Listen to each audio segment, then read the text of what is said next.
Oke, oke kalau Pak Siapa? Budinya udah siap, kita mulai dulu ya.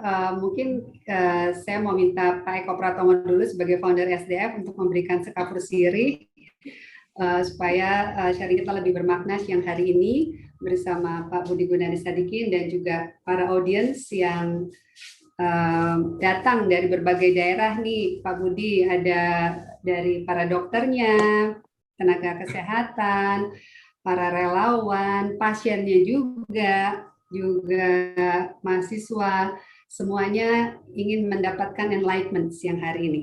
Untuk itu silakan kepada Pak Eko Pratomo ya untuk memberikan sekapur sirih terlebih dahulu. Bismillahirrahmanirrahim. Assalamualaikum warahmatullahi wabarakatuh. Salam sejahtera buat kita semua. Pertama, terima kasih sekali Pak Budi Sadikin, Menteri Kesehatan Republik Indonesia, untuk menyempatkan hadir di hari libur ini ya, untuk berbagi juga nanti dengan teman-teman yang hadir pada hari ini. Mungkin sedikit saja saya ingin sampaikan Syamsi 2 Foundation yang selama ini memang kita memberikan support bagi para penyandang autoimun, khususnya lupus dan para penyandang low vision. Selama pandemi 2020 yang lalu, kita juga banyak melakukan bantuan untuk menyediakan APD, obat-obatan ya bagi para penyandang lupus, pada autoimun, dan juga bagi puskesmas di hampir beberapa daerah juga ya, sampai di Medan, kemudian di Balikpapan, di Nusa Tenggara. Dan salah satu juga yang kita upayakan adalah penggalangan dana untuk pengadaan ventilator. Jadi alhamdulillah ada 1.000 ventilator yang sudah berhasil dikembangkan di Salman ITB, dan Syamsi Duha juga berperan dalam ikut dalam hal penggalangan dana tersebut. Dan insya Allah pada hari ini kita akan bicara tentang how to make friends with your enemy ya, dan mudah-mudahan kita bisa mendapatkan wawasan baru tentang bagaimana kita bisa hidup dengan COVID ya. Kita belum tahu sampai kapan pandemi ini akan berakhir, tapi paling tidak kita memiliki ikhtiar yang maksimum untuk bisa melakukan apa yang terbaik buat kita semua. Mungkin itu saja dari saya. Sekali lagi terima kasih Pak Budi, dan bagi seluruh pemirsa, pendengar, mudah-mudahan bisa mendapatkan manfaat dari pertemuan kali ini. Terima kasih. Assalamualaikum warahmatullahi wabarakatuh.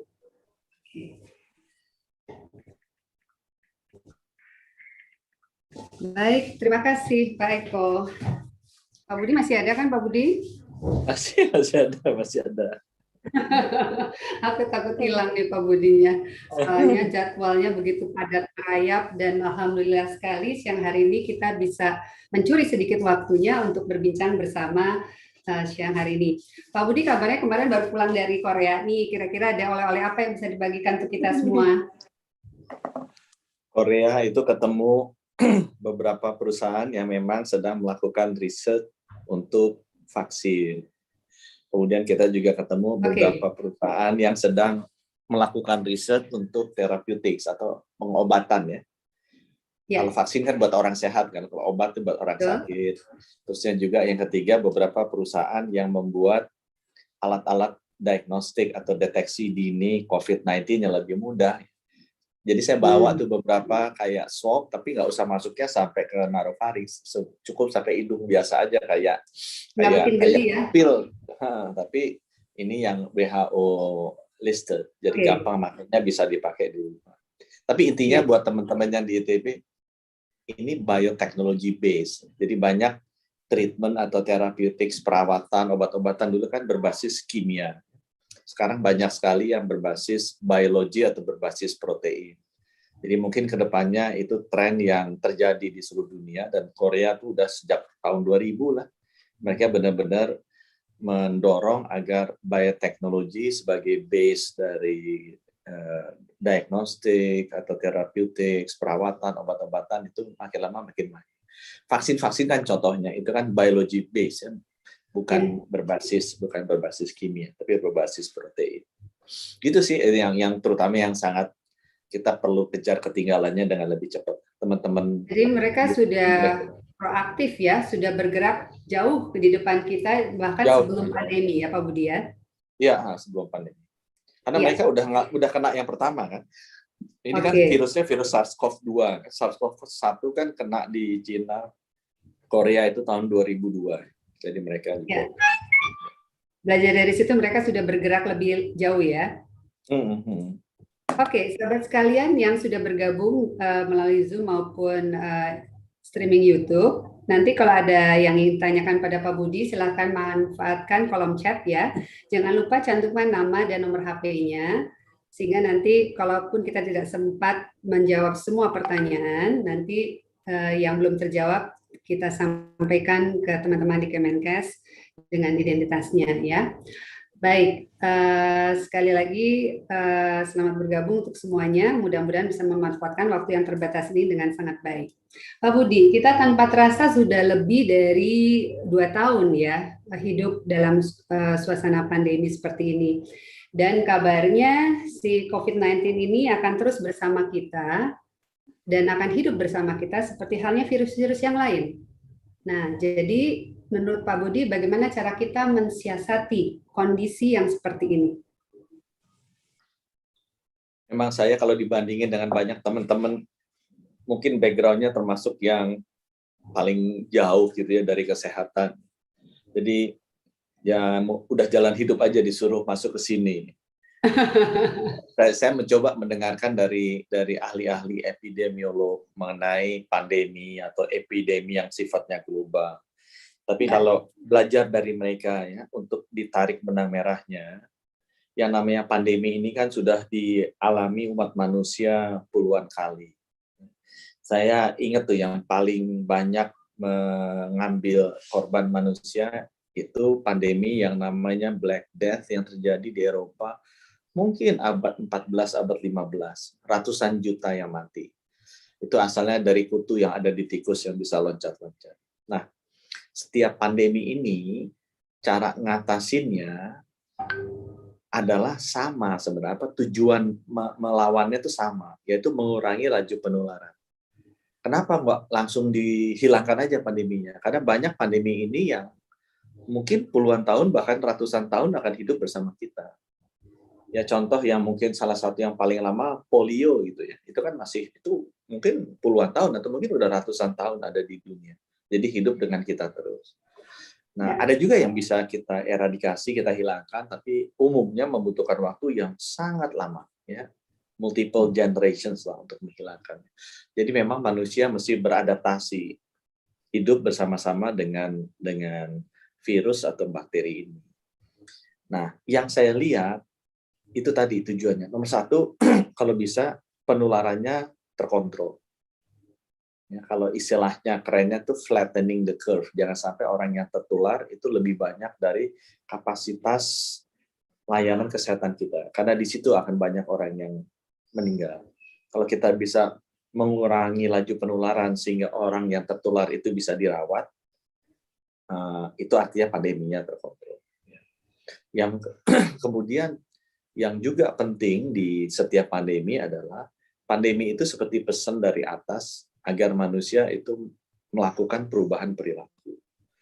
Ya, kalau Black Death, pandemik yang membunuh ratusan juta manusia, itu ya kita harus lebih bersih ya, hygiene, ya. Cuci tangan, kemudian mesti mandi. Nah bayangkan pada abad-abad itu mungkin cuci tangan sebelum makan bukan merupakan suatu kebiasaan. Jadi manusia terpaksa merubah pola hidupnya menjadi lebih bersih, menjadi lebih hygiene. Sekarang itu sudah menjadi sesuatu yang kehidupan kita sehari-hari. Ya, sudah menjadi kehidupan kita sehari-hari. Kita kasih contoh lagi pandemi, orang ngomongnya sih epidemi global ya. Tapi kalau buat saya sih kalau melihat yang matinya di atas udah puluhan juta juga, lebih banyak dari COVID. COVID kan baru 3 jutaan ya. Itu pandemi juga ya besarnya dari sisi scale ya. Yang paling dekat tuh HIV atau AIDS, itu kan juga pandemi juga ya. Itu juga puluhan juta yang udah mati oleh HIV. Nah, pesannya apa? Pesan perubahan perilaku yang harus dilakukan itu kan agar kita dalam hal berhubungan fisik itu masih diatur. Jadi intinya setiap pandemi besar itu harus dihadapi dengan perubahan perilaku yang mengikuti protokol kesehatan untuk hidup bersama pandemi ini. Nah, kalau di kita yang sekarang yang 3M ini. Kalau kita disiplin dengan 3M, harusnya kita bisa hidup bersama pandemi ini atau virus itu. Oke. Gitu. Oke, terima kasih Pak Budi. Dan kalau kita mau melihat negara lain, memang kita tidak bisa ya kalau studi bandingnya dengan New Zealand yang sudah mengklaim bahwa negaranya zero COVID. Kenapa? Karena negaranya sendiri kecil, maksudnya penduduknya cuma 5 juta, dan tadi good values, good manner-nya sudah terbentuk, disiplinnya sudah ada, kesadaran kesehatannya sudah ada, sehingga dengan mudahnya bisa diatasi. Nah, jadi kalau Pak Budi ingin studi banding itu dengan negara mana ya, yang kira-kira kondisinya sama dengan Indonesia, tapi sudah berhasil mengatasi pandemi ini? New Zealand adalah contoh di mana yang saya sampaikan tadi, perubahan perilaku manusianya membuat dia bisa hidup dengan virus ini. Gitu kan artinya kan? Karena itu tadi setiap pandemi itu menuntut manusia berubah perilakunya. Ada yang bisa beradaptasi berubah cepat, ada yang berubahnya lama, gitu ya. Diharapkan nanti in time semua manusia sadar bahwa ini harus berubah. Ya sama kayak HIV. Daerah Afrika mungkin lebih lama berubahnya dibandingkan Asia atau di Barat, gitu ya. Atau di Indonesia HIV tinggi di Papua dibandingkan dengan daerah lain. Itu kan menunjukkan bahwa memang perubahan perilaku itu penting. Nah, kalau saya bilang dibanding-bandingkan, ini ada kesulitannya sedikit dengan pandemi di masa kini dan pandemi di masa dulu. Di masa kini, kalau saya nggak salah quote ini angkanya ya, 20 miliar manusia itu traveling every year. 20 miliar ya Pak? Yang aku dengar ya, itu masih bisa dicek. Karena saya mikir jumlah manusia kan cuma sekitar 7,5 miliar atau 8 miliar, kok 20, tapi argumennya seorang travelnya kan nggak sekali gitu. Seorang dari 8 miliar itu travelnya 2 kali, ya udah masuk kita akan 16 miliar. Jadi ada orang yang travelnya kan besar. Jadi artinya apa? Artinya pola penyebarannya, apalagi kalau itu manusia ke manusia, itu tinggi sekali.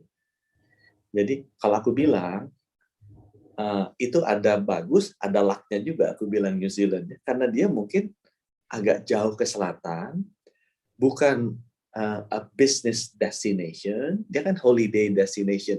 Dan orang kalau kayak skala kan mana mau ke sana holiday, udah orang lagi sakit-sakit gitu. Tapi kalau kita ambil misalnya Singapura, kita dengar kan bagus kan penanganan.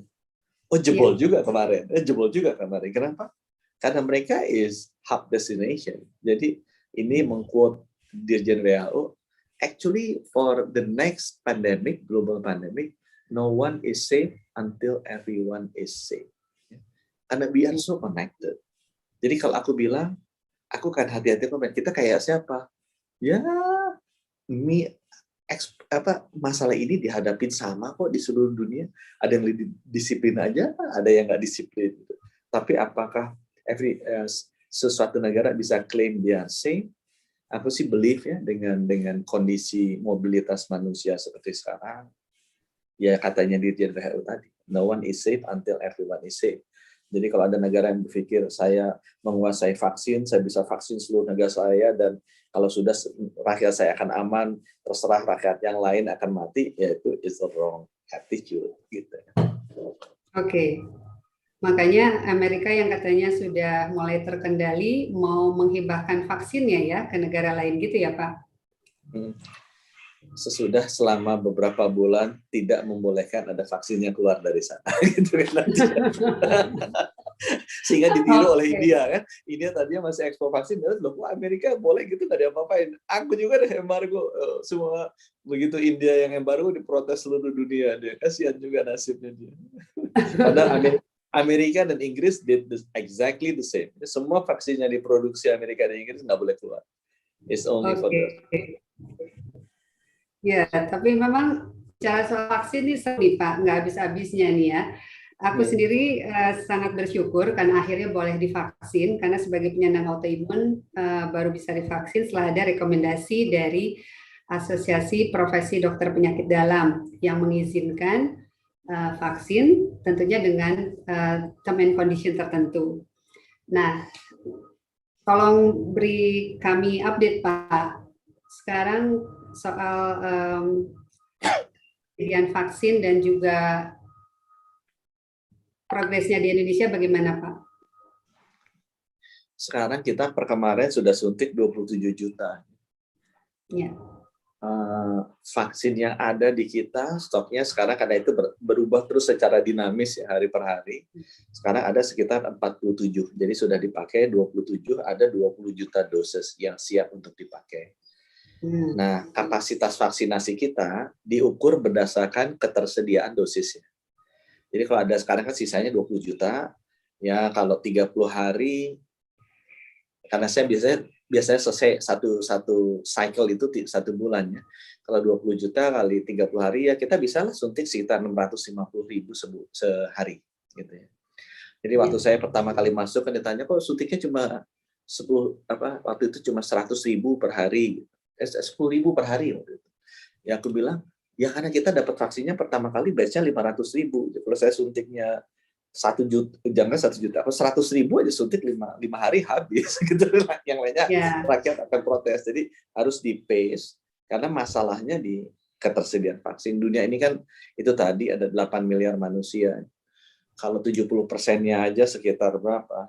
Sekitar 5,6 miliar, butuh 2 kali dosis, hampir 12 miliar, sedangkan kapasitas vaksin cuma ya 3 miliar, 3,5 miliar. Jadi butuh 4 tahunan lah seluruh dunia to be vaccinated. Nah jadi waktu kita vaksinnya sedikit, kita jumlah vaksin sedikit, kita nyuntiknya sedikit. Begitu banyak tuh di bulan apa tuh Maret gitu kan, tiba-tiba kita udah dapatnya cukup banyak, 15 juta kita naikin 500.000. April tadinya kita mau pertahankan, tiba-tiba India kolaps kan, sehingga dia embargo tuh semua ekspornya dia. Yang kita punya yang tadi 15 juta sebulan turun jadi tinggal 7 juta sebulan. Kita turunin lagi gitu kan suntikan vaksinnya. Kemarin akhirnya sesudah negosiasi dengan WHO kembali lagi naik, udah kita naikin lagi. Aku rasa sih harusnya Juni ini mungkin bisa lah 650.000 ya per day sebagai maksimum capacity kita untuk suntik vaksin. Nah, buat teman-teman susahnya adalah vaksin ini baru banyak di semester kedua. Kan kita ada 181 juta target yang mau kita vaksinasi. Kali 2, 363 juta. Masalahnya sampai bulan Juni, kita tuh paling vaksinnya kita bisa terima paling cuma 100-110 juta. Jadi dibayangin, Juni itu kita nyuntiknya ya 110 juta bagi 6 bulan. Bisa aja tuh hanya sekitar segitu. Di bawah ya, 15 jutaan lah sebulan. Atau seharinya sekitar 500.000. Tapi Juli sampai Desember kita punya 260 juta. Jadi kita akan sangat stretch sekali jadwal penyuntikan kita mulai Juli sampai Desember. Kalau kita mau ngejar targetnya Bapak Presiden yang 12 bulan. Jadi kerja kerasnya akan terjadi di Juli sampai September. Mungkin kita mesti suntik 1,5 sampai 1,6 juta dosis per hari. Tapi ketersediaan vaksinnya udah cukup, Pak? Ketersediaan vaksinnya itu dinamis berubah tiap hari. Gitu kan jadinya kan. Jadi kita udah percaya diri begitu Maret, makanya nggak boleh takabur ya. Wah kita cukup nih, udah di plan. Tiba-tiba meledak tuh kasus di India kan, nggak sampai 5 hari langsung sama India di embargo, nggak bisa keluar vaksinnya gitu, mati juga gitu. Jadi saya bilang kalau ditanya cukup, ya hitung-hitungannya cukup, but it's moving on day-to-day basis. Dinamika geopolitiknya juga tinggi sekali. Oke Pak. Teman-teman juga banyak bingung soal jenis vaksinnya Pak Budi, karena ini juga kan mengenai isu haji harus divaksin. Padahal jenis vaksinnya juga tertentu, bukan yang sekarang sudah ada, tapi oleh jenis vaksin yang belum ada. Nah ini juga menimbulkan kebingungan nih, gimana Pak? Padahal kan ya itu tadi soal keterbatasan, jumlahnya, belum lagi target yang harus dicapai. Gimana Pak Budi? Vaksin ini, unfortunately, saya sebagai Menteri Kesehatan tadinya berpikir is a scientific and health issue, ya, global scientific and global health issue. Tapi sekarang menjadi global geopolitics issue juga. Jadi karena kita dapat vaksin dari Cina dan Cina banyak ekspor, Cina kan memiliki leverage. karena dia memiliki bisa kontrol ekspornya. Banyak negara nggak suka itu. Banyak negara nggak usah itu. Jangankan itu deh. Kita lihat yang sesama Western countries, antara Inggris yang produksi AstraZeneca dan others. Kan di awal-awal kan Inggris sebagai produsen AstraZeneca melakukan dua hal yang unik kan. Yang pertama, yang diproduksi Inggris hanya boleh buat Inggris, gitu ya. Yang kedua, AstraZeneca itu dijual for non-profit basis. Karena si profesor di Oxford-nya ini agak filantropis, nyentrik gitu. Jadi buat perusahaan farmasi yang lain kan menyebalkan gitu kan. Katanya kok jualnya nggak pakai untung, sehingga dia being corner. Jadi kalau dilihat itu banyak yang menjelek-jelekan AstraZeneca kalau kita lihat beritanya. Part of it ya mungkin ada fakta-fakta ilmiah, tapi yang lain juga nggak sempurna. Tapi yang lebih menarik ada masalah global economic balance. Jadi it become a very complicated issues vaksin ini, termasuk yang haji. Yang haji kan tadinya dibilang bahwa yang sudah lulus emergency use listing-nya WHO. Ya, jadi WHO nanti akan memberikan vaksin-vaksin mana yang lulus ujinya mereka. Nah, yang lulus kan ada vaksin Cina juga, gitu. Tapi vaksin Cina-nya nggak dipilih, gitu kan? Itu berubah-ubah terus kondisinya tuh dari pemerintah sana. Bilangnya bahwa tadinya harus lulus emergency use listing. Waktu itu belum ada vaksin Cina. Begitu vaksin Cina masuk emergency use listing-nya WHO, kemudian keluar lagi aturan yang baru. Ya kita jadi menduga-duga kan kenapa kok berubah aturannya.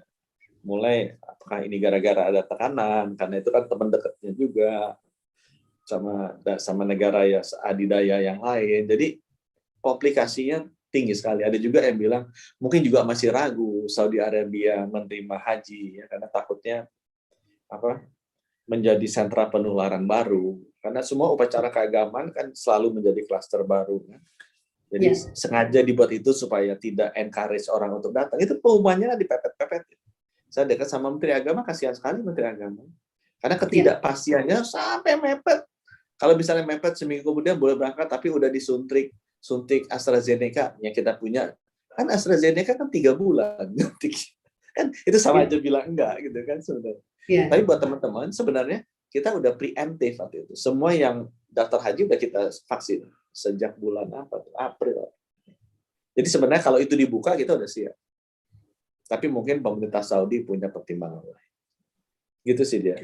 Tapi become a very complicated geopolitical and global economic issues juga. Oke. Pak Budi sebagai profesional handal yang sudah malang melintang dalam dunia usaha, kemudian sekitar 6 bulan ini diberi amanah baru sebagai Menteri Kesehatan. Mungkin strategi atau pendekatan apa ya yang bisa diambil untuk mengatasi pandemi ini? Atau ini benar-benar totally different yang nggak bisa kita ambil pelajarannya dari yang lalu? Gimana Pak? Saya 23 Desember lah, jadi sekarang udah 5 bulan lebih dikit. 5 bulan ya. Presiden rasanya, Pak? Ya kayaknya lebih nyaman jadi dirut Bank Mandiri lah gitu. tapi di sini kan ini kan bisa mendekati dia menjadi berbuat bermanfaat bagi sesama manusia di sini banyak banget gitu. Jadi itunya yang menariknya tuh di situ. Kita bisa meniru yang dia lakukan, berbuat baik terhadap sesama. Tapi yang pertama tugasnya Pak Presiden ke saya adalah vaksinasi harus mulai dan cepat. Itu nomor 1. Nomor 2 lebih susah sedikit, harus bisa mengatasi pandemi ini. Yang nomor 3 yang lebih fundamental, melakukan transformasi besar-besaran di sektor kesehatan. That's why menurut dia membutuhkan orang di luar sektor supaya bisa berani melakukan transformasi yang signifikan. Nah, itu pertanyaan Dian kan terkait dengan tugas saya nomor 2. WHO sebenarnya udah memberikan framework yang mengatasi pandemi. Ada 4 hal dia bilang yang harus diperhatikan. 1, memang sistem kesehatannya mesti siap. Yang paling penting di sana adalah protokol kesehatannya. Yang 3M itu, memakai masker, menjaga jarak, mencuci tangan. Itu nomor 1 dia taruh. Jadi ya contohnya kayak New Zealand. New Zealand vaksinasinya rendah. Tapi karena dia penerapan protokol kesehatannya baik, dia bisa beradaptasi, bisa hidup bersama virus ini. Ya, itu nomor 1. Di Indonesia susah, karena kita nggak disiplin. Orangnya sangat tidak disiplin. Nomor 2, strategi. Jadi selain strategi protokol kesehatan, strategi diagnostiknya harus baik. Saya mundur sedikit. Pandemi itu simple. Ya, apa tujuannya kita mengatasi pandemi? Tujuannya 1, mengurangi laju penularan, sehingga pada suatu saat orang yang tertular itu selalu di bawah kapasitas maksimal fasilitas kesehatan kita. Gitu. Jadi mengurangi laju penularan. Strategi nomor 1 dengan pakai masker. Karena masker itu, kalau dua-duanya pakai masker, itu mengurangi lebih dari 95% laju penularan. Gitu ya. Tapi itu behavior. Itu benar-benar, sebenarnya tupoksinya nggak di Kementerian Kesehatan. Harus ada orang lain yang ngajar. Saya believe itu yang paling baik adalah ibu dan guru. Gitu ya. Yang nomor 2, strateginya strategi diagnostik. Itu kita yang terkenal dengan 3T, testing, tracing, sama treatment atau isolasi. Tujuannya sama. Kalau ada yang tertular, kita bisa cepat tahu, kita bisa cepat lacak siapa yang sudah tertular sama dia, kita tes tahu, kemudian kita isolasi. Karena pandemi ini sebenarnya nggak terlalu mematikan dibandingkan dengan HIV jauh, ya, dibandingkan dengan TBC aja jauh. Ini kalau ini COVID-19 itu dari 100 yang kena, rata-rata dunia 80 sembuh sendiri, 20 masuk rumah sakit, 5% masuk ICU, yang wafat cuma 2%. Atau dunia mungkin 1,7. Jadi harusnya ini bisa sembuh sendirinya. Tapi yang penting jangan menular. Jadi strategi nomor 2, diagnostik, testing, tracing, sama isolasi. Strategi yang ketiga, baru vaksinasi. Jadi strategi 1, 2, 3 itu diarahkan buat orang yang sehat. Jadi strategi protokol kesehatan, strategi diagnostik, strategi vaksinasi. Itu 3 strategi yang diarahkan untuk orang yang sehat. Strategi yang keempat, yang terakhir, adalah strategi terapeutik istilahnya, atau perawatan. Itu untuk orang yang sakit. Jadi untuk orang yang sakit, ya kita harus siapkan ruang isolasinya, prasarananya, dokternya, perawatnya, ventilatornya, kemudian obat-obatannya, dan lain sebagainya. Jadi 4 strategi itu oleh WHO harus dijalankan berbarengan. Dan apa yang kita lakukan mengacu ke 4 strategi itu. Mungkin yang lebih mendapat nama atau lebih terkenal adalah yang vaksinasi. Tetapi sebenarnya yang 3 lainnya gitu, itu sama pentingnya dengan strategi vaksinasi. Iya, Pak.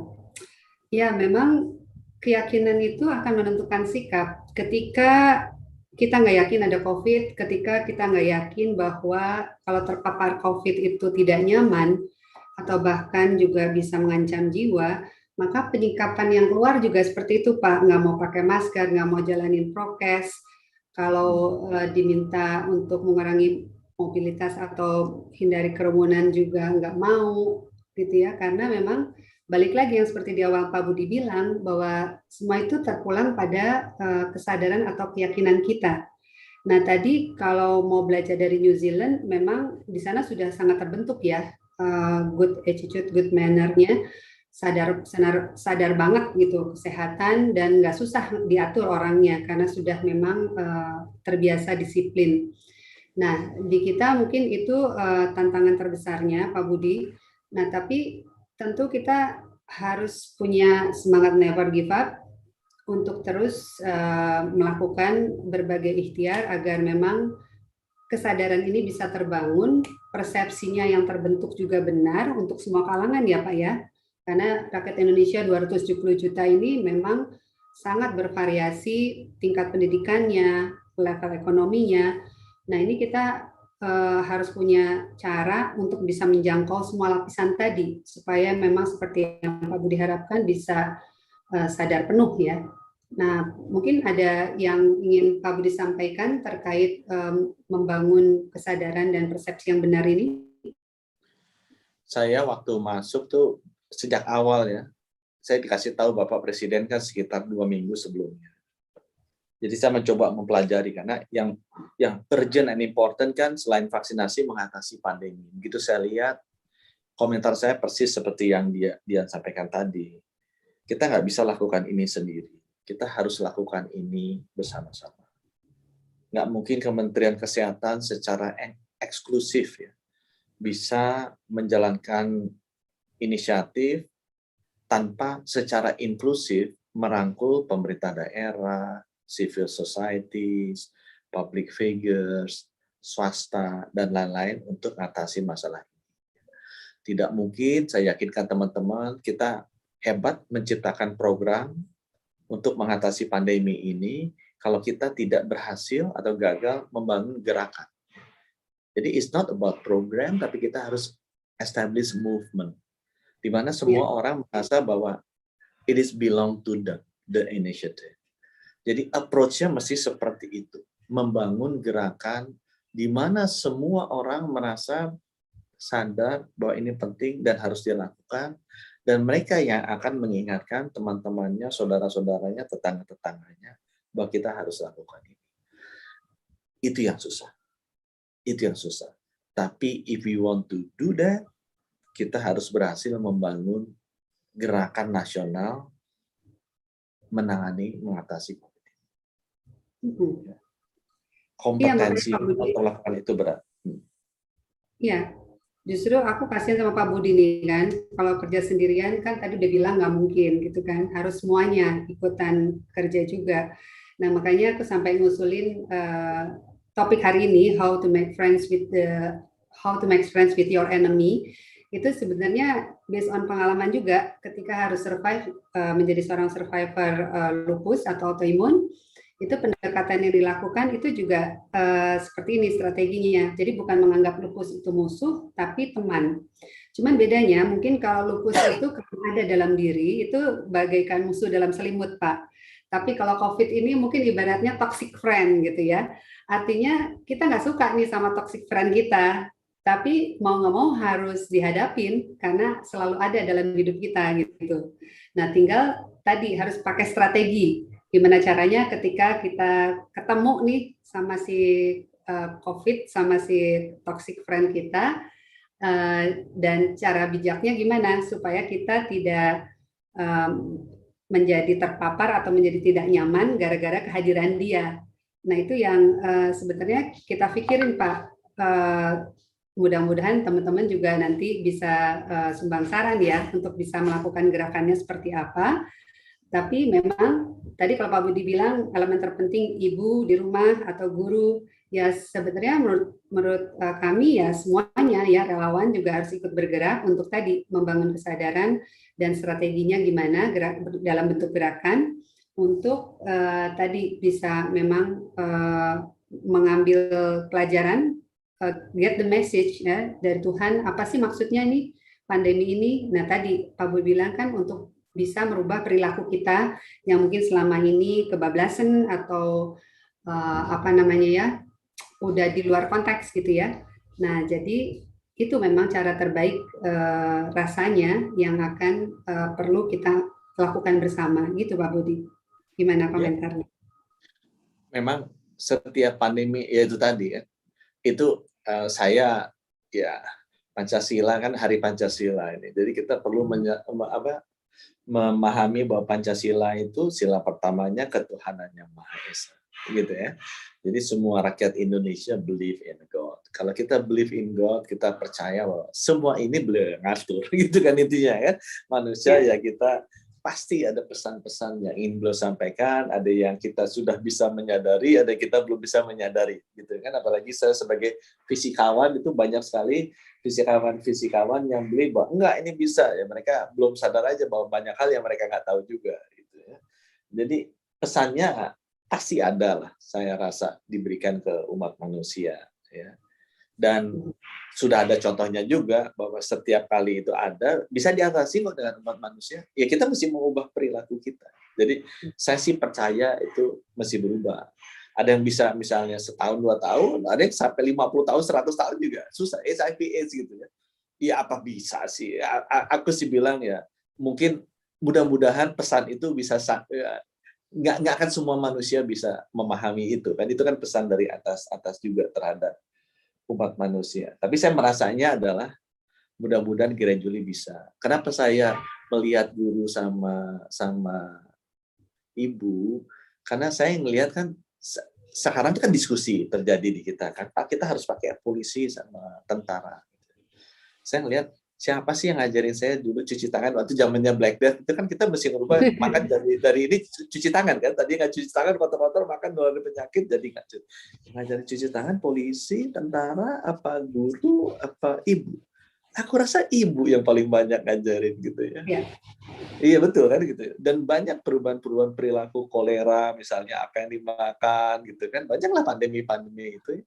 Setelah aku lihat secara history bukan secara ide saya atau secara history, perubahan perilaku itu paling mudah dilakukan kalau terjadi pergantian generasi. Orang tua kayak kita udah susah merubah, tapi anak-anak bisa. Dan siapa yang paling berperan untuk merubah atau membentuk perilaku anak-anak? Is guru dan ibu, gitu ya. Kalau yang tua ya mungkin mesti pakai polisi gitu, dipukul-pukul. Walaupun belum tentu kalian tua itu mau berubah. Gitu dia. Ya. Oke, Pak Budi, kayaknya kita harus kasih kesempatan ke yang lain juga ya. Ya, kalau boleh. Mungkin dibatasi sih hanya 3 ya. Mungkin kita seling dengan pertanyaan dulu. Lela boleh bantu aku bacain pertanyaannya? Ya. Ini ada pertanyaan dari Ibu Uci Sumarmo. Protokol 3M dan 5M itu simpel, tapi kok susah diterapkan. Bahkan sekarang ada kecenderungan masyarakat mulai abai. Apakah diperlukan sedikit law enforcement untuk mengurangi laju penularan pandemi ini? Gimana Pak Budi? Perlu ya, Indonesia tuh emang butuh law enforcement itu. Cuma memang kalau saya lihat realita di lapangannya ya, untuk orang Indonesia, ini saya baca beredar video nih. Jadi jangankan ini, banyak video nyampe ke saya, karena yang law enforcement kan polisi dan tentara. Ya polisi tentara itu datang ke pelosok-pelosok, ya takut juga dibacok sama orang-orang gara-gara minta ngajarin pakai ini. Jadi saya kadang-kadang tuh ketawa. Sesudah saya pikir, is that enough? Mungkin mesti kombinasi. Selain polisi, tentara dalam bentuk law enforcement, tapi juga ulama, ya aku rasanya, guru-guru, pimpinan-pimpinan informal nih kayak dia gitu ya. Kombinasi menurut saya. Jadi ada kombinasi dari sisi push-nya, tapi ada kombinasi dari pull-nya. Ada kombinasi dari mengancam digabungkan dengan mengajak. Nah, balance-nya di mana, kombinasinya gimana, itu tergantung dari masing-masing daerah. Tapi pengalaman saya kalau lihat daerah yang keras gitu, dipukul, lebih nggak mau mereka, lebih melawan gitu. Kan sama kayak kita ingin anak ya. Apa bapaknya langsung tempeleng, iya belum tentu anaknya nurut. Ada juga anaknya ditempeleng malah kabur nanti dia kan, makin nggak keruan.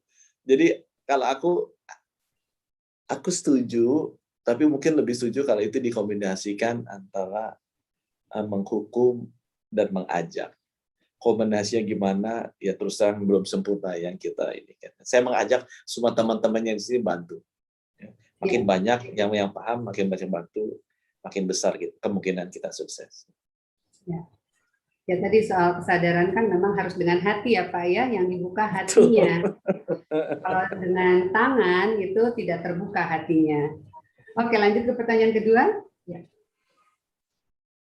Yang ini masih senada dengan yang pertama tadi. Ini dari Ibu Yung Aulia dari komunitas Balai Kuku. Saya sekeluarga sudah kena COVID-19. Ayah meninggal di ruang isolasi. Yang menyakitkan masih ada mereka yang berpendidikan bicara disuruh banyak tobat. Bukan sedih disuruh tobatnya, tapi persepsi mereka melihat orang yang terkena COVID-19 itu masih banyak yang seperti itu, Pak. Bagaimana tanggapannya? Aku agak nggak ngerti, maksudnya persepsi orang yang terhadap COVID-19. Persepsi orang terhadap orang yang kena COVID itu disuruhnya banyak tobat gitu. Oh. Ini bukan pertanyaan, ini hanya minta tanggapan ya. Jadi karena keluarga udah kena COVID, Terus bukannya dapat empati, tapi dibilang suruh tobat karena persepsinya kalau kena COVID itu harus tobat, gitu loh Pak. Kalau aku mungkin nggak usah urusan ditanggapi dosa, kan ya, nanti yang iya, lihat kesal ya Pak ya. iya. Oke, Kalau kita masuk ke urusan pertanyaan ketiga ya. ya, aku titip aja kalau urusan dosa sama tobat, aku ngeri ngomongin ke orang. Kan yang berhak ngomong itu hanya yang di atas. Kita nggak tahu orang itu dosa apa enggak, kita nggak tahu. Udah Iya. itu serahin aja yang di atas. Aduh, menjudge itu dosa. Dosanya ke kita itu nanti. Nggak usah playing God ya, Pak ya. Iya, itu bukan. Don't play God. Gitu. Oke. Ini dari Ibu Emi, Farmasi 82. Mohon dijelaskan potensi vaksin yang dikembangkan di Indonesia, vaksin Nusantara dan Merah Putih untuk mempercepat recovery dari pandemi. Jadi saya baru belajar. Teman-teman farmasi lebih pintar. Dulu nggak pernah ikut kelas farmasi dia. Jadi saya baru belajar bahwa vaksin itu teknologinya sekarang ada 4. Dulu sih mungkin lebih sedikit. Yang 2 Bio Farma udah bisa bikin. Yang 1 yang berbasis virus yang dilemahkan atau dimatikan. Jadi virus based technology gitu. Itu yang kita dengar waktu zamannya saya mungkin adanya hanya zaman itu. Yang kedua ada unit protein base. Jadi instead whole virusnya diambil aja proteinnya, apa spike proteinnya, apa capsulated proteinnya, kemudian dimasukin ke manusia supaya antibodinya keluar. Itu teknologi yang kedua, platform. Udah bisa juga Bio Farma. Nah, yang ketiga dan yang keempat ini yang belum bisa. Yang satu bilangnya vector base. Jadi virusnya dimasukin ke virus lain yang lebih lemah, disuntikin ke manusia. Ini contohnya AstraZeneca, kayak gitu, Johnson & Johnson, kayak gitu. Cuma Johnson & Johnson, virus COVID dimasukin ke virus manusia. Kalau AstraZeneca, virus COVID dimasukin ke virus simpanse, kemudian itu yang disuntikin. Itu Bio Farma belum bisa. Dan yang keempat, itu yang benar-benar berbasis genetical engineering, gitu, nucleic acid. Ada yang namanya DNA atau sRNA atau messenger RNA yang paling terkenal sekarang Pfizer sama Moderna. Itu 2 perusahaan startup, BioNTech di Jerman sama Moderna di Amerika, bioteknologi startup, bikin synthetic vaksin, itu kan sebenarnya genetically engineered vaksin, kemudian itu disebarkan. Ini juga Bio Farma belum bisa. Nah, kalau di mata saya, untuk ke depan, ini kan, ya saya orang sains juga kan nanya, ini vaksinnya kenapa sih namanya SARS-CoV-2? Gitu kan, virusnya kan namanya SARS-CoV-2. Baru saya ngerti itu, oh Pak, karena ini nomor 2. Loh, ada nomor 1-nya, ada Pak. Di Cina 2002. Oh, kalau gitu udah 2002 udah pernah keluar, terus kita ngapain dong kok kita nggak siap-siap? Iya Pak, karena dulu manusia tuh berpikirnya yang bisa membunuh sesama manusia jutaan orang, udah kita sadari adalah sesama manusia. Gitu kan, Perang Dunia 1, Perang Dunia 2. Dia lupa tuh ada makhluk lain yang bisa bunuh jutaan orang. Jadi triliunan US dollar dipersiapkan untuk membangun sistem persenjataan, sistem pertahanan, seakan-akan yang membunuh umat manusia itu hanya manusia, gitu. Gimana perang buat bunuh manusia lain? Kalau kita diserbu sama negara lain bikin ini, dia lupa tuh bahwa ternyata yang bunuh manusia nggak hanya manusia, gitu kan? Yang namanya virus. Jadi dia nggak investasi cukup mempersiapkan sistem pertahanan menghadapi ini. Keluar 17 tahun kemudian SARS-CoV-2 heboh seluruh dunia. Nah, kemudian saya timbul pertanyaan kan, loh, kalau gitu SARS-CoV-3 bisa keluar? Oh bisa Pak, SARS-CoV-4 bisa kapan? Nggak ada yang tahu. Nah, kenapa nggak dipersiapkan dari sekarang? Iya dong, supaya anak kita, anak dari anak kita, cucu kita jangan kayak kita. Kalau ini datang lagi, kita sama bodohnya nggak melakukan investasi yang cukup untuk membangun sistem pertahanan terhadap virus ini. Itu sebabnya saya minta ke Bio Farma, tolong lengkapi keempat platform itu dibikin di dalam negeri. Jadi sekarang emang agak telat aja. Jadi kalau saya lihat tuh 2020 kan ini meledak kan. Amerika tuh langsung nggak sampai 2 bulan 3 bulan kasih tuh 1 billion ke Moderna, 1 billion ke Johnson & Johnson, 1 billion ke Sanofi, 1 billion ke mana BioNTech, Pfizer, suruh cari vaksin. Nah, Indonesia telat seperti biasa kan. Aku begitu jadi menteri, ya gimana mereka bisa riset itu farmasi ITB atau mikrobiologi UNER kalau nggak dibantu. Jadi kita kemarin udah minta anggaran untuk bantu. Dan sekarang sudah ada 6-7 tim perguruan tinggi yang mulai membuat vaksin. ITB salah satunya. Bukannya paling depan sih gitu ya, tapi salah satunya. Ya mudah-mudahan diharapkan jalan ya Pak. Ya, yang penting jalan dan kompetensinya bangun.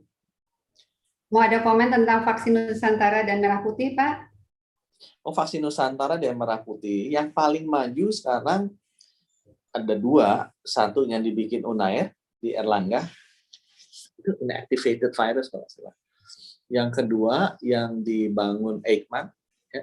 Erlangga itu dengan Biotis pabrikannya, kalau Eijkman itu dengan Bio Farma, itu yang protein rekombinan ya, unit protein. Itu yang paling maju, aku rasa berdua. Mudah-mudahan nanti di 2022 bisa mulai produksi, mulai clinical trial. Oke Pak, ini kayaknya masih boleh nanya lagi ya. Ini soalnya boleh. Kan jarang-jarang bisa nangkep Pak Budi nih, mumpung ketangkep nih Pak Budinya. Oke. Ya. Ini pertanyaannya cukup panjang. Ya. Satu aja kalau yang panjang sih, ya. Pak Budi habis ini mau studi banding kemana lagi nih Pak? Setelah Korea? Setelah Korea katanya udah ada jadwal mau jalan lagi nih. Mau jalan ke Cina, mau memastikan vaksinnya jangan dipotong jumlahnya. Oh gitu, Masya Allah. Kalau jadi habis Korea ini juga, Cina ya Pak ya? Oke. Supaya kita memastikan jangan sampai kurang vaksinnya. Iya. Karena itu udah masuk dalam target yang untuk 180 tadi ya Pak ya? Mungkin ini Pak, kenapa ini dari Tristi, kenapa kita selalu telat untuk menutup pengunjung dari negara yang terjangkit berat? Kita belum menutup dari Vietnam, padahal sudah ada varian Vietnam yang berat. Ini urusannya siapa nih Pak ya? Urusannya Kemenlu sih. Sebenarnya Vietnam memang keluar yang double mutation itu ya. Cuma saya pengen kasih konteks juga. Yang namanya vaksin ini kan kayak musuh ya. Kayak teroris lah. Teroris kita mesti punya intel buat dia terorisnya di mana. Nah, jadi waktu saya masuk 23 Desember saya tanya, varian yang di WHO itu ada dibagi 2 varian yang masuk. Jadi varian itu mungkin mutasinya udah 1000-an lebih. Tapi WHO hanya ambil beberapa yang masuk kategori variant of interest, ada VOI, itu adalah mutasi-mutasi yang mereka perhatikan dengan serius karena potensi membahayakannya tinggi. Gitu ya. Dan ada yang namanya kategori variant of concern. Itu benar-benar mutasi dari ribuan mutasi yang sudah terbukti berbahaya. Jadi penyebarannya cepat atau lebih fatal. Nah, varian of concern pada waktu saya masuk itu ada 3. Yaitu varian Inggris B117, varian Afrika Selatan B1351, sama varian Brazil B1. Ya. Nah, waktu saya masuk, Indonesia nggak ada. Tapi Singapura ada, Malaysia ada, Brunei ada, Filipina ada, Australia ada. Jadi saya agak kagum. Saya tanya teman-teman, loh, kenapa Indonesia nggak ada? Ya mungkin itu jawabannya. Tuhan sayang sama kita. Jadi kita nggak ada. Saya percaya sila pertama, tapi karena lulusan ITB juga, ya masa begitu-begitu amat ya, masa dia nggak sayang sama yang lain. Jadi saya lihat tuh, untuk mendeteksi teroris virus ini, dia harusnya lebih tahu. Ada prosedur yang namanya whole genome sequencing. Jadi setiap sampel diambil, kita lihat genome genetiknya seperti apa. Aku lihat, berapa yang ada kita? Kalau saya nggak salah ingat itu 200 atau 300. 200 saya nggak salah. Atau 140 gitu ya. Jadi Maret sampai Desember. Padahal saya lihat negara-negara lain, Singapura 7.000 gitu, Inggris 20.000 gitu. Saya bilang, oh ada yang salah nih. Jadi intelnya kita kerjanya kurang keras nih gitu ya kan. Akhirnya 8 Januari itu saya ingat, 2 minggu kemudian saya tanda tangan sama Pak Bambang Brojo, Menteri Riset Menristek-Brin. Karena yang memiliki lab untuk kemampuan whole genome sequencing itu hanya di saya dan di BRIN. Ada sekitar 11 atau 13 lab. Kita bikin jaringannya, kita bagi-bagi tugasnya, kita whole genome sequencing. Sekarang itu meningkat sudah hampir angkanya kita udah hampir 1.800. Ya jadi tadi cuma 140, sekarang dalam 3 bulan 1.800. Nggak ketemu lah, kan udah naik 1.800 ketemu. Semuanya keluar. B117 keluar, B1351 keluar. Jadi sebenarnya bukan Tuhan sayang sama kita. Kita kerjanya kurang keras aja ketemu. Dan kemudian meledak yang India, B1617 itu masuk varian of concern di WHO 2 minggu yang lalu. Jadi kalau secara ilmiah, memang dibilang sebelum ada bukti dari itu adalah varian berbahaya, memang kita tidak disarankan untuk itu agreement protokol kesehatan dunia. Begitu udah masuk varian of concern-nya WHO, kemudian kita cepat. India sebenarnya kita nggak lambat, karena kita bedanya paling cuma 2 hari atau 3 hari dari negara-negara yang lain. Yang Vietnam itu belum, ya teman-teman, itu berita kan banyak sekali beredar. Ya itu belum, WHO belum ambil keputusan apakah varian Vietnam itu masuk varian of concern apa enggak. Gitu ya. Karena Indonesia juga ada variannya B1446 atau apa gitu ya. Banyak di Indonesia, tapi oleh WHO dilihat bahwa ini varian biasa. Bukan varian yang penularannya jauh lebih cepat atau varian yang memang lebih mematikan. Jadi Vietnam saya baca, tapi WHO belum bilang bahwa itu masuk varian of concern. Varian of concern WHO ada 4. Inggris, Afrika Selatan, Brazil, dan India. Gitu. Jadi kemudian apakah kita tutup Vietnam? Agak terburu-buru. Nanti tiba-tiba mau nggak orang semua nutup, Indonesia nggak boleh masuk, gitu kan? Kita sedih juga. Saudi Arabia aja begitu ke kita sakit hati ya. Sampai sekarang kan dalam sekali itu nggak boleh masuk. Iya, karena Pak. Indonesia belum boleh masuk ke Saudi Arabia kan? Itu antrian hajinya tambah panjang, Pak. Ya betul. Oke. Mungkin satu lagi ya, kali ya. Satu lagi ya. Satu lagi ya. Nah, oke. Mungkin nih Pak, perusahaan kami dari Bibin, perusahaan kami menginisiasi aplikasi teknologi sirkulasi udara dalam kabin pesawat untuk bangunan gedung. Karena teknologi ini terbukti mengurangi 50% laju penularan. Bagaimana kami mendapatkan bimbingan dan konsultasi dari Kementerian Kesehatan untuk lebih mengefektifkan resultnya seperti Van-Eye? Nih, memang Inovasi semua pesawat udara sekarang udah pasang HEPA filter istilahnya ya.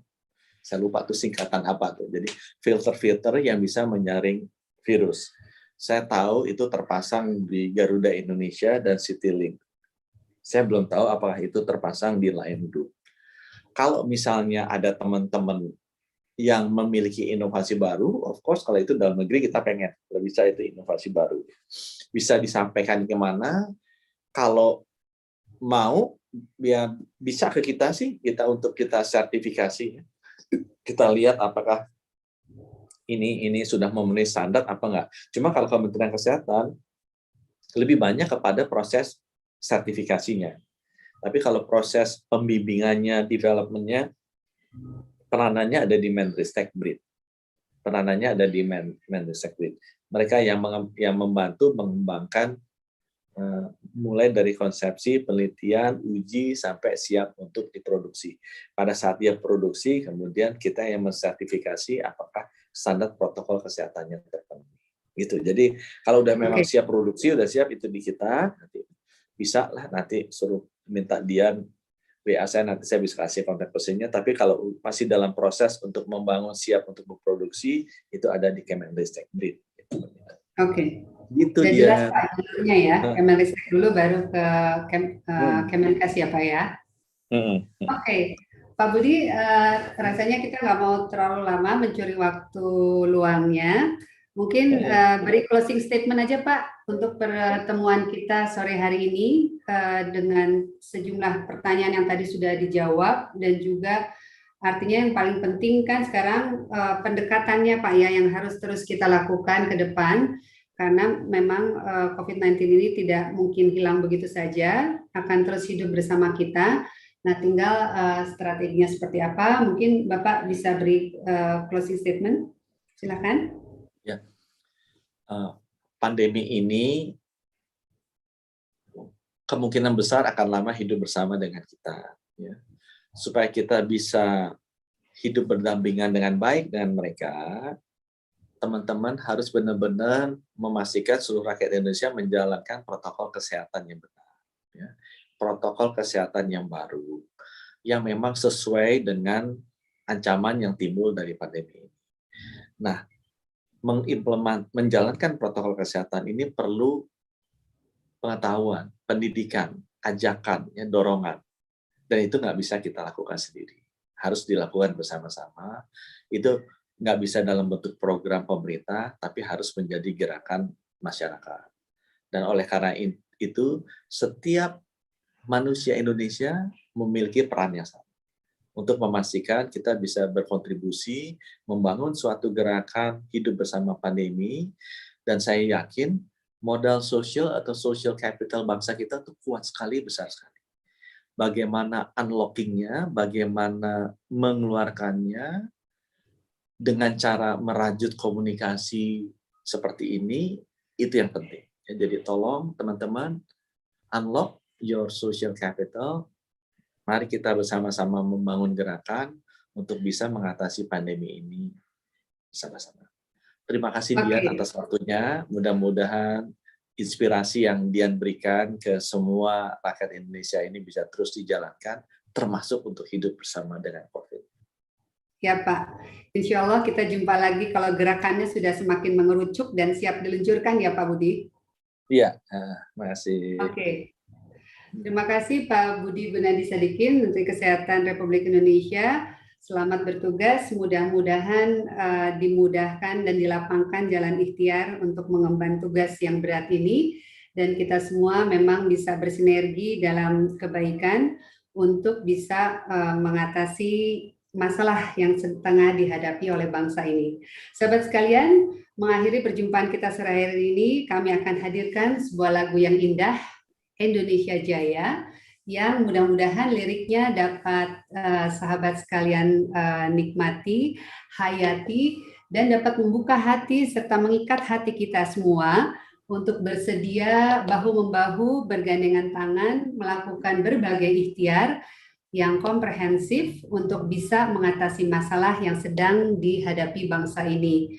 Mudah-mudahan hari ini 1 Juni di Hari Kesaktian Pancasila kita semua terinspirasi untuk bisa berbuat sesuatu bagi kesejahteraan bangsa ini dan juga menjadi bagian dari solusi dari masalah yang tengah kita hadapi. Salam sehat, Indonesia sehat, Indonesia Jaya. Sampai jumpa di lain kesempatan. Salam dari Samsidoa Foundation, Bandung. Terimalah Indonesia Jaya.